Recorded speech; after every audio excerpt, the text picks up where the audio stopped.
ವೇತನ ನಿಗದಿ ಆದೇಶ ಅವೈಜ್ಞಾನಿಕ, ಮುನ್ಸಿಪಲ್ ಕಾರ್ಮಿಕರ ಪ್ರತಿಭಟನೆ. ನಗರ ಸ್ಥಳೀಯ ಸಂಸ್ಥೆಗಳು ಹಾಗೂ ಪಂಚಾಯತ್ ರಾಜ್ ಸಂಸ್ಥೆಗಳಲ್ಲಿ ಅನುಸೂಚಿತ ಉದ್ಯೋಗದ ಅಡಿಯಲ್ಲಿ ಸೇವೆ ಸಲ್ಲಿಸುವ ಕಾರ್ಮಿಕರಿಗೆ ವೇತನ ನಿಗದಿ ಮಾಡಿ ರಾಜ್ಯ ಸರ್ಕಾರ ಹೊರಡಿಸಿರುವ ಆದೇಶ ಅವೈಜ್ಞಾನಿಕವಾಗಿದೆ ಎಂದು ಕರ್ನಾಟಕ ರಾಜ್ಯ ಮುನ್ಸಿಪಲ್ ಕಾರ್ಮಿಕ ಸಂಘದ ದಾಂಡೇಲಿ ಘಟಕದ ಪದಾಧಿಕಾರಿಗಳು ಜಿಲ್ಲಾ ಸಮಿತಿಯ ನೇತೃತ್ವದಲ್ಲಿ ಪ್ರತಿಭಟನೆ ನಡೆಸಿ ರಾಜ್ಯ ಕಾರ್ಮಿಕ ಇಲಾಖೆಯ ಮುಖ್ಯ ಕಾರ್ಯದರ್ಶಿಗೆ ಬರೆದ ಮನವಿಯನ್ನು ತಹಶೀಲ್ದಾರ್ ಶೈಲೇಶ್ ಪರಮಾನಂದ್ ಅವರಿಗೆ ಗುರುವಾರ ಸಲ್ಲಿಸಿದರು. ರಾಜ್ಯ ಸರ್ಕಾರವು ನೂತನ ವೇತನ ನಿಗದಿ ಆದೇಶ ಹೊರಡಿಸಿ ಸಲಹೆ ಮತ್ತು ಆಕ್ಷೇಪಣೆಗಳಿದ್ದರೆ 2 ತಿಂಗಳಲ್ಲಿ ಸರ್ಕಾರಕ್ಕೆ ಸಲ್ಲಿಸಲು ತಿಳಿಸಿತ್ತು.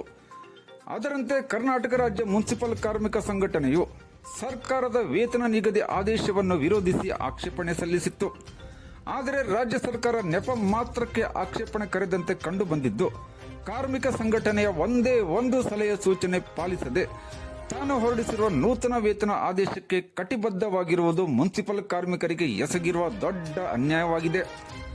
ದಿನನಿತ್ಯ ಬಳಕೆಯ ವಸ್ತುಗಳ ಬೆಲೆ ನಿರಂತರವಾಗಿ ಏರಿಕೆಯಾಗುತ್ತಿದ್ದು, ಬೆಲೆ ಏರಿಕೆಗೆ ಅನುಗುಣವಾಗಿ ಕನಿಷ್ಠ ವೇತನ ನಿಗದಿ ಮಾಡುವಂತೆ ರಾಜ್ಯ ಸರ್ಕಾರಕ್ಕೆ ಸಲಹೆ ನೀಡಲಾಗಿತ್ತು. ಆದರೆ ರಾಜ್ಯ ಸರ್ಕಾರ ಇದ್ಯಾವುದನ್ನು ಪರಿಗಣಿಸದೇ ಇರುವುದರಿಂದ ಮತ್ತೊಮ್ಮೆ ಮುನ್ಸಿಪಲ್ ಕಾರ್ಮಿಕರು ಬೀದಿಗಿಳಿದು ಪ್ರತಿಭಟನೆ ನಡೆಸುವಂತಾಗಿದೆ. ನೂತನ ವೇತನ ನಿಗದಿ ಆದೇಶಕ್ಕೆ ನಮ್ಮ ಸಂಪೂರ್ಣ ವಿರೋಧವಿದ್ದು, ರಾಜ್ಯ ಸರ್ಕಾರ ಪುನರ್ ಪರಿಶೀಲನೆ ನಡೆಸಿ ಕಾರ್ಮಿಕರಿಗೆ ಆಗಿರುವ ವೇತನ ಅನ್ಯಾಯ ಸರಿಪಡಿಸಬೇಕೆಂದು ಮನವಿಯಲ್ಲಿ ತಿಳಿಸಲಾಗಿದೆ.